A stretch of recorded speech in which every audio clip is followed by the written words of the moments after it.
கர்த்தரும் இரட்சகருமாயிருக்கின்ற ஆண்டவராகிய இயேசு கிறிஸ்துவின் நாமத்தினாலே உங்கள் ஒவ்வொருவருக்கும் இந்த காலை வாழ்த்துதல்களை தெரிவித்துக் கொள்கின்றேன்.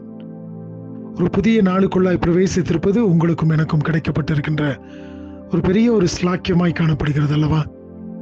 இந்த நாளுக்குள்ளாய் நானும் நீங்களும் பிரவேசித்து வந்திருக்கும் பொழுது கர்த்தரை நாம் நினைவு கூற வேண்டியது மிகவும் முக்கியமுள்ளதாக ஒரு காரியமாய் காணப்படுகிறது. ஏனென்று சொன்னால், ஒவ்வொரு நாளுக்குள்ளாய் நாம் கடந்து வந்து அந்த நாளை முடிக்கும் நேரங்களிலும் ஒரு புதிய நாளை துவங்கும் நேரங்களிலும் கர்த்தர் நம் ஜீவனை எவ்வளவாக காப்பாற்றி நமக்கு மறுபடியுமாய் ஆயுசு நாட்களை கூட்டி கொடுத்து அவருடைய கிருபையை நம்மீது பொழிகின்ற தேவனாக இருக்கிறார் என்பதை நாம் நினைக்கும் பொழுது ஒவ்வொரு வேளையிலும் நானும் நீங்களும் அவரை துதிக்க ஸ்தோத்தரிக்க நாம் கடமைப்பட்டவர்களாக இருக்கின்றோம். அதுபோல இந்த நாளிலும் கூட தேவனுடைய நாமத்தை நாம் துதிக்கவும் ஸ்தோத்தரிக்கவும் தேவன் மறுபடியுமாய் நமக்கு இந்த நாளை கொடுத்திருக்கின்றார். இந்த நாளிலும் கூட தேவன் நம் ஒவ்வொருவரோடும் கூட இருந்து அவர் தாமே நம்முடைய காரியங்கள் எல்லாவற்றிலும் நமக்கு வேண்டியதை செய்து அவர் வழிநடத்துவாராக. ஏசாயா தீர்க்கதரிசியின் புஸ்தகம் 26வது அதிகாரம் 12வது வசனம். Isaiah chapter 26 verse 12.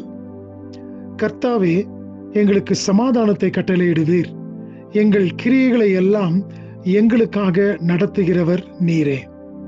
இந்த இடத்துல பார்க்கும் பொழுது ஆண்டவர் தாமே நமக்கு சமாதானத்தை கட்டளையிடுகின்ற தேவனாக இருக்கின்றார். இன்றைக்கு இந்த பூமியிலே நாம் பார்ப்போம் என்று சொன்னால், சமாதானத்திற்காக அலைந்து தேடுகின்ற அநேக பேர்களை நம்மாலே பார்க்க முடியும். சமாதான குறைவினாலே எல்லா இடங்களிலும் போராட்டமான ஒரு சூழ்நிலை. ஆனால் தேவன் ஒருவரால் மாத்திரமே சமாதானத்தை கொடுக்க முடியும். அந்த தேவனை அறியாமல் அல்லது அவரை தேடாமல் இருக்கும் பொழுது தெய்வீக சமாதானத்தை நாம் பெற்றுக்கொள்ளாதவர்களாக காணப்படுகிறோம். ஆனால் அவரை தேடி அவருடைய சமூகத்திலே நாம் காத்திருக்கும் பொழுது தேவன் அவருடைய சமாதானத்தினாலே நம்மை நிரப்பக்கூடியவராய் இருக்கின்றார்.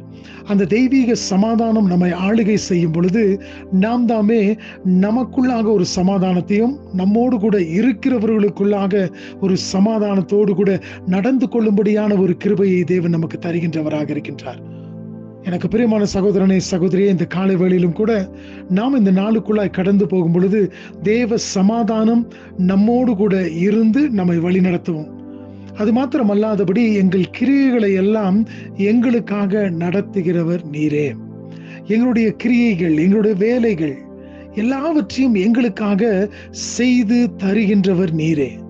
ஏனென்று சொன்னால், நான் ஒரு கிரியையை அல்லது வேலையை செய்ய வேண்டும் என்று சொன்னால் நிச்சயமாய் என்னுடைய சரீரத்திலே நல்ல பலன் வேண்டும்.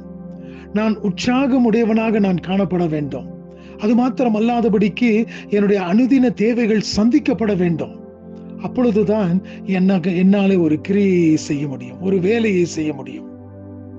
சோ இந்த இடத்துல நாம் பார்க்கிற விதமாக கர்த்தர் நம்முடைய கிரியைகளை எல்லாம் நமக்காக நடத்துகின்றவர் அவர் ஒருவர் மாத்திரமே.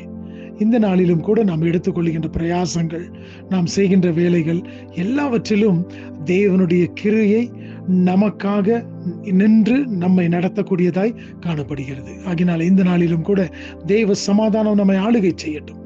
தேவனுடைய கிரியைகள், தேவன் தாமே நம்முடைய கிரியைகள் எல்லாவற்றையும் அவர் நடத்தி தருவாராக. அவர் நமக்கு முன்பதாக சென்று நம்முடைய காரியங்கள் எல்லாவற்றையும் நமக்காக செய்து முடிப்பாராக. இந்த நாளையும் கூட நமக்கு ஆசீர்வதித்து தருவாராக. ஆமென்.